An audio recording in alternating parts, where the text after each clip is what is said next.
마테오가 전한 거룩한 복음입니다. 주님 영광 받으소서. 그때 예수님께서 제자들에게 말씀하셨다.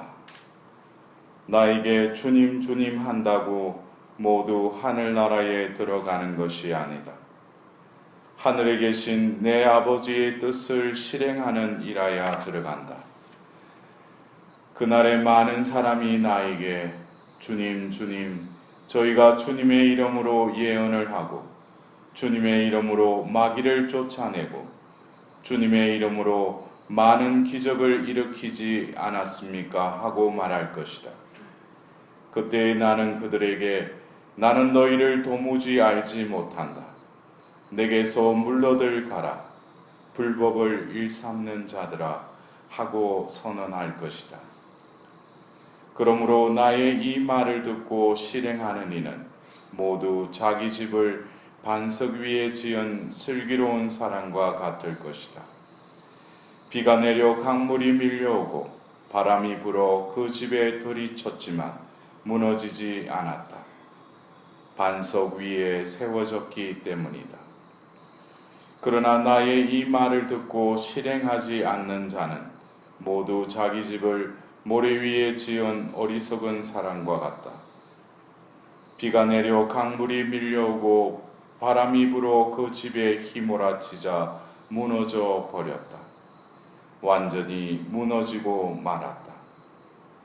예수님께서 이 말씀들을 마치시자 군중은 그분의 가르침에 몹시 놀랐다.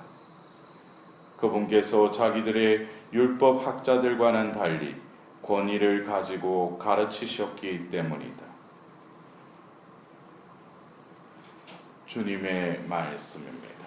그리스도님 참여합니다.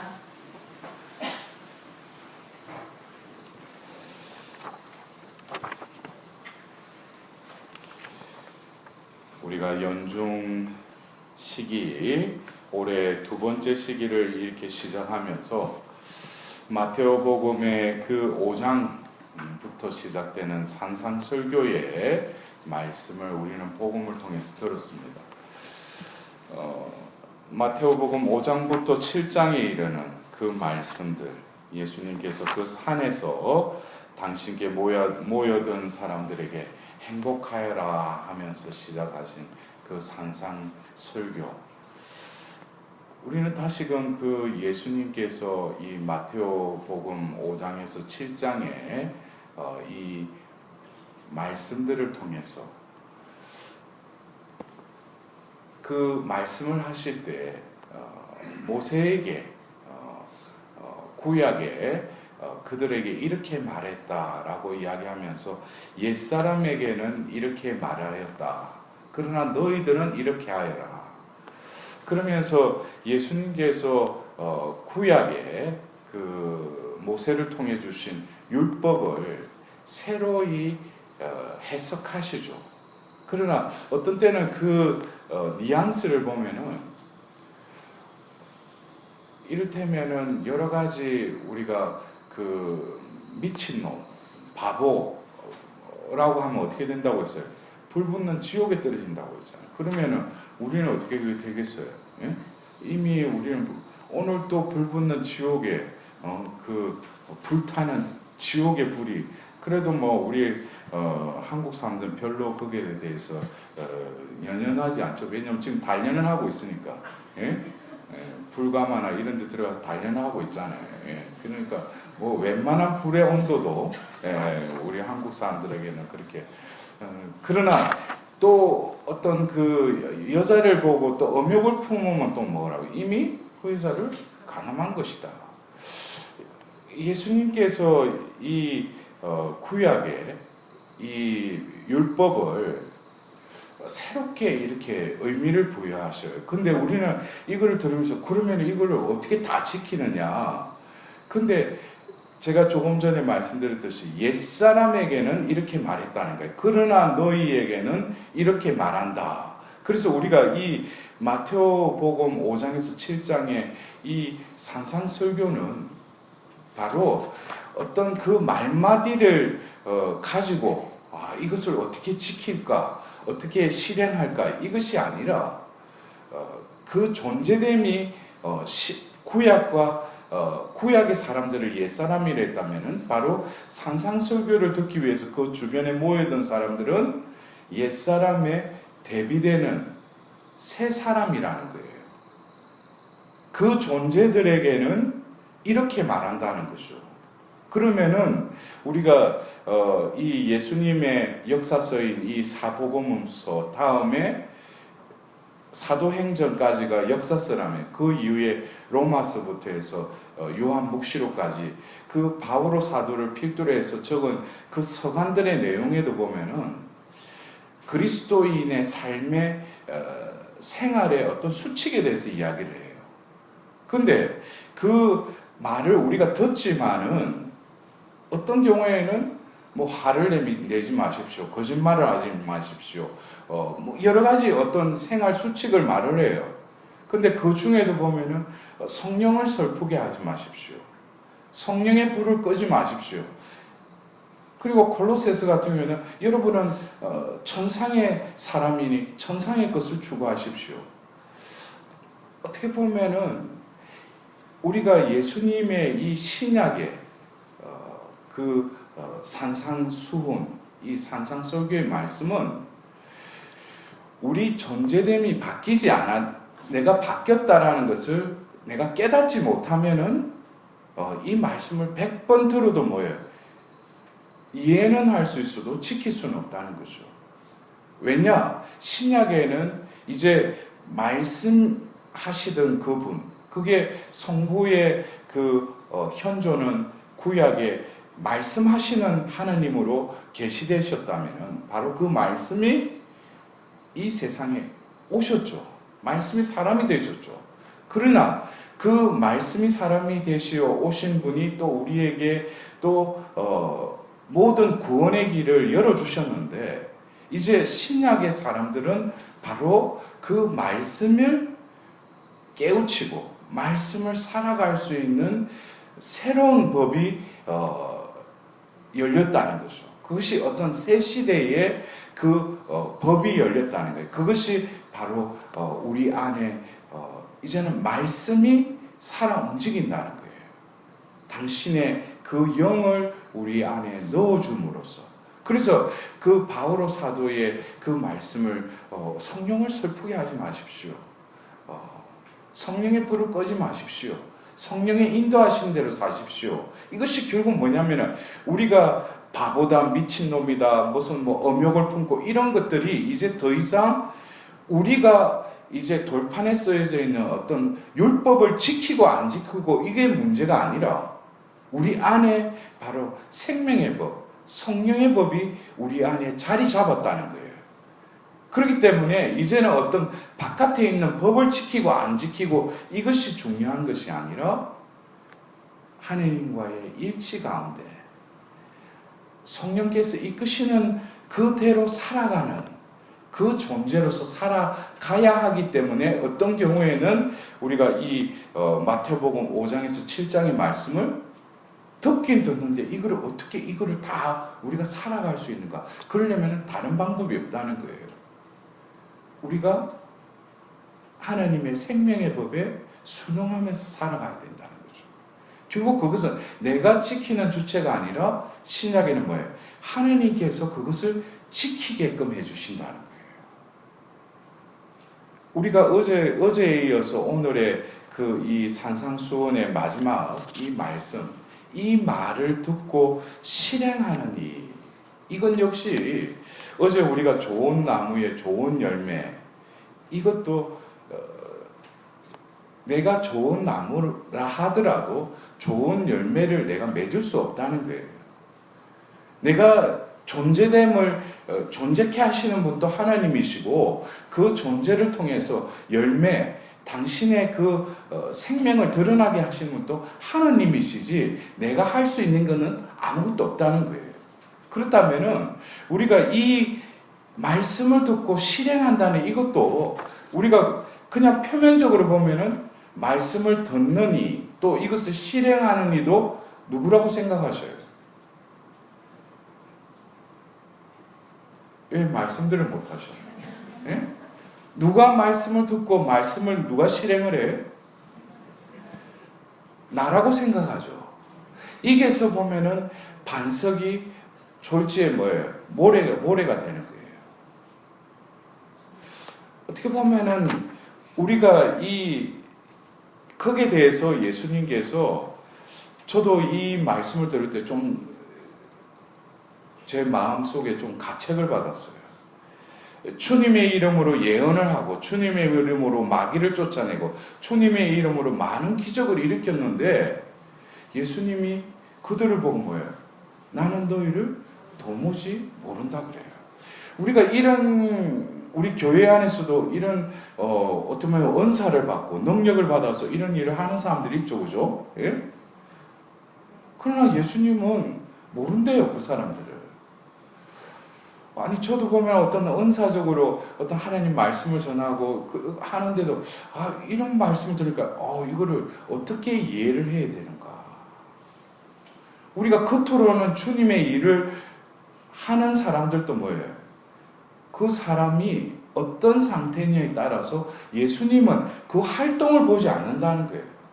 어떤 사람이 기적을 일으키고 뭐 말씀 전하고 뭐 이렇게 한다고 하더라도 예수님이 보는 관점은 그 겉에 드러나는 활동을 보는 게 아니고 그 존재됨을 본다는 거예요.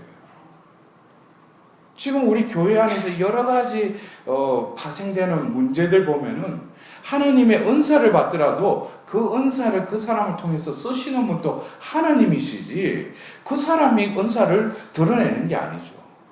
그 은사를 소유한 자는 하나님만이 그 은사를 소유하시는 것이지 자신이 그 은사를 가진 게 아니죠. 이거를 분별을 잘 해야 돼요. 결국 은사, 하나님의 선물이라는 이 은사를 하나님 주관적인 선택에 의해서 어떤 사람에게 어떤 능력과 은사를 주셔요. 그건 하나님이 주신 거죠. 그럼 하나님이 또 필요할 때 쓰시잖아요. 그럼 그 사람은 하나님한테 뭐 이렇게 마땅히 뭐 내가 대가를 받고 그분한테 내가 내세울 게 있어요? 하나님이 쓰시겠다는데 여기서 우리는 늘 내가 하나님의 은사화되지 않으면 선물인 그 은사를 그 사람에게 주었는데 그 존재가 은사되지 않으면 자칫하다 보면 어떻게 해요? 어떤 사람은 치유 은사를 받았어. 예언의 은사를 받았어. 근데 그게 자신을 통해서 그 성령의 은사가 드러나잖아요. 그러니까 다른 사람들이 와서 신기하잖아. 근데 처음에는 와서 하면 저는 성령이 하셨을 뿐인데요. 근데 매번 와가지고 사람들이 와서 뭐 뒤밀고 자매님, 형제님 대단하십니다. 이러니까 자기가 뭐가 된 것 같아. 그때부터 뭐예요? 이상한 길로 빠지는 거예요. 이럴 때일수록 어떻게? 자기 존재됨을 늘 깨달아야 된다는 거예요. 어디다가 자기가 내딛고 있는지, 어디에 기초를 두고 있는지. 자기는 보잘것없고 죄인인데도 하나님께서 나를 쓰시겠다. 이거는 너무나 간복해서 이런 보잘것없는 일을 당신의 도구로 쓰시다니요 하고 늘 하나님 앞에 머리를 조아리고 하나님 앞에 낮은 자로 머무를 때는 하나님께서 그 활동을 봐서 그를 모른다고 할지라도 그 존재를 보고 뭐예요? 아시는 것이죠. 우리는 다시금 이 예수님의 이 말을 듣고 실행한다는 이 의미를 우리가 예수님의 말씀, 또 예수님의 말씀은 바로 하나님 그 자체이기도 하시죠. 근데 우리는 문자의 이 말씀만을 말씀으로 생각하는가? 제가 신학교 다니면서 성경을 주석적으로 배우고 암기하고 또 시험도 치고 그러면서 매일매일 그 말씀을 묵상하고 또 그러면서 그 말씀대로 실행하려고 실천하려고 부단히 그 단연간 훈련을 했죠. 근데 제가 사제가 되어서 어떤 말씀을 전하는 데 있어서 말씀은 어떤 문자로만 머무르 있는 것이 아니라 생명력이고 살아있는 말씀이라는 거죠. 그래서 어떤 때는 제가 어떤 우리 신자분들과 어떤 자리에서 어떤 말을 하다 보면은 그게 그 다음날 복음이나 어떤 말씀이 똑같이 나와요. 그리고 어떤 이 말씀이 어떤 문자가 아니라 나를 움직인다는 것이죠. 어떤 말씀이 나를. 그래서 제가 언젠가 한번 제가 그 신학교 다니면서 이 문자에서 벗어나기 위해서 제가 보통 잠들기 전에 그 다음날 이 말씀을 읽고 자요. 그러면서 말씀인 시로 내 영혼의 밭에 뿌려달라고. 그리고 잠을 자고 나서 아침에 성전에 가서 이렇게 묵상을 하려고 하다 보면은 처음에는 어제 분명히 말씀의 씨를 뿌렸는데 아침에 또 보고 싶죠. 무슨 말씀이 또 내가 어제 해도 또 뭔가가 기억이 날 건 말건한데 또 그 말씀을 읽고 싶어요. 그러면 거기서 또 문자로 돌아가는 거예요.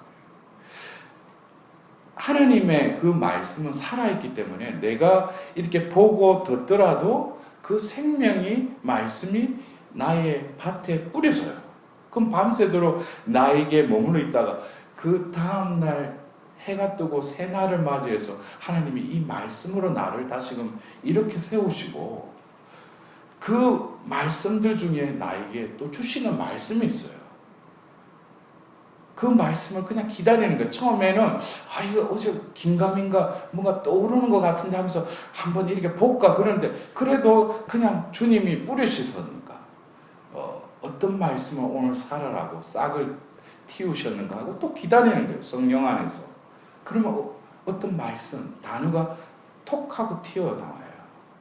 그럼 그 말씀 안에 또 머물러요. 이게 무슨 뜻이다. 자기가 배운 성경 공부한 거. 그것은 다 지성적인 차원이고 하나님의 말씀은 생명이기 때문에 살아있기 때문에 그러면서 그 묵상 시간을 통해서 뭐예요? 그 말씀이 나의 지성을 통해서 감성을 어떻게 이끌어가는지를 성령께 맡기면서 또 묵상 시간을 지내죠. 그러면서 묵상 말미에 오늘 하루를 이 말씀이 이제 싹을 틔웠으니까 오늘 하루라는 이 시간을 통해서 어떻게 하겠어요?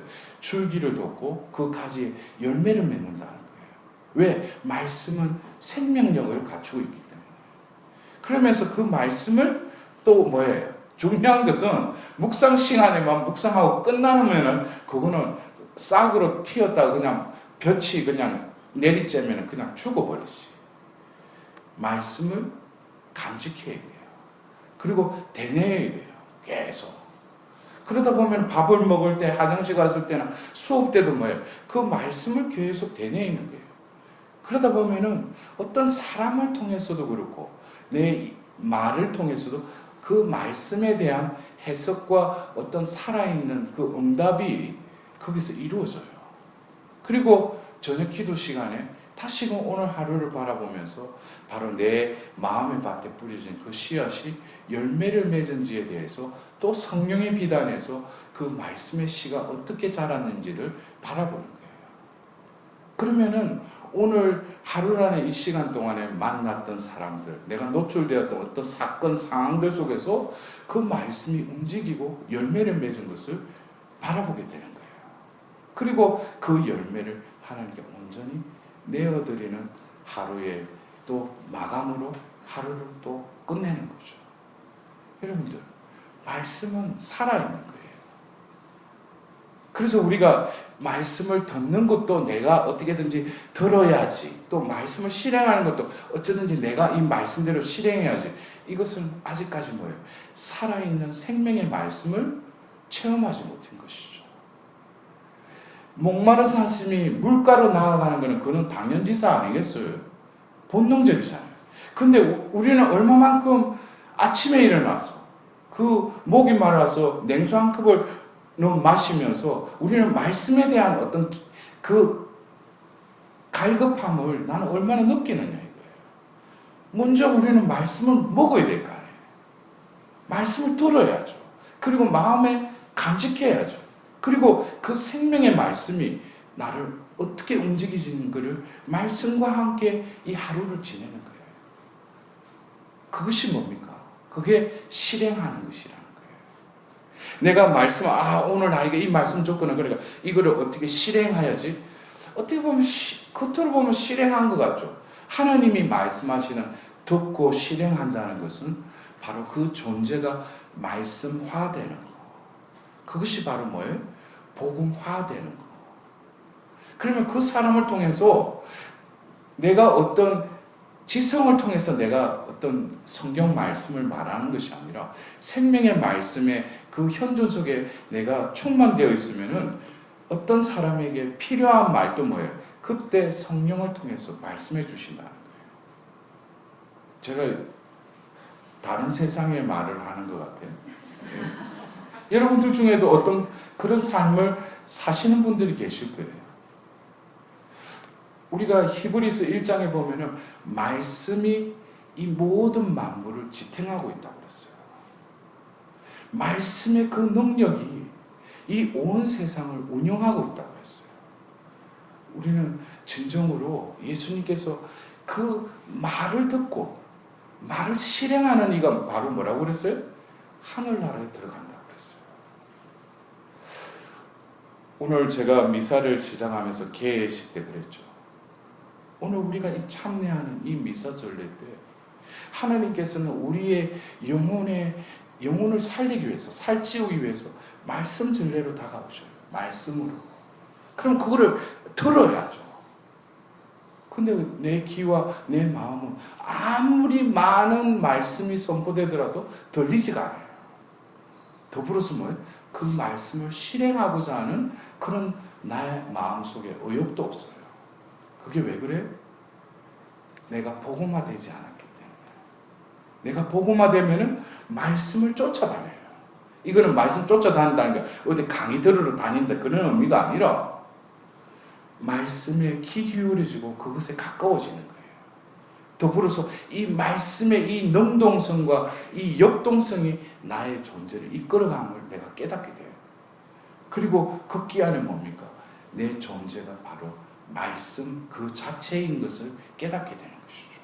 그래서 제가 그 전에 성경 강의를 할 때 히스토리에서 마이 스토리로 다시금 히스토리로 우리가 이 생 동안에 이 생명의 말씀을 그의 이야기인 예수님의 그 스토리가 어떻게 나의 스토리로 육화될 뿐만 아니라 더불어서 나의 남은 삶을 통해서 사도의 삶을 통해서 또 다른 그의 이야기와 그녀의 이야기로 다시금 성화될 때 말씀이 우리 가운데 이루어진 것이죠. 우리는 다시금 오늘 예수님께서 말씀하신 것처럼 나의 이 말을 듣고 실행하는 자는 자기 집을 반석 위에 지은 슬기로운 사람과 같을 것이다 그랬어요. 여러분들은 오늘 이 오후 시간에 미사 전례에 참여하시지만 오늘 아침 일어나서 말씀을 들으셨어요? 그리고 오늘 오전과 오후 시간 하면서 이 말씀이 나와 함께 하고 계셔요? 더불어서 오늘 하루를 마칠 때 그 말씀이 우리 가운데 이루어졌음을 하나님께 기쁘게 찬미드리면서 하루를 마치고 있습니까? 여러분들 오늘 하루도 이 말씀이 우리 가운데 이루어지고 있어요. 그 신비를 살아갈 수 있는 은총을 구하며 이 미사에 참여하도록 합시다.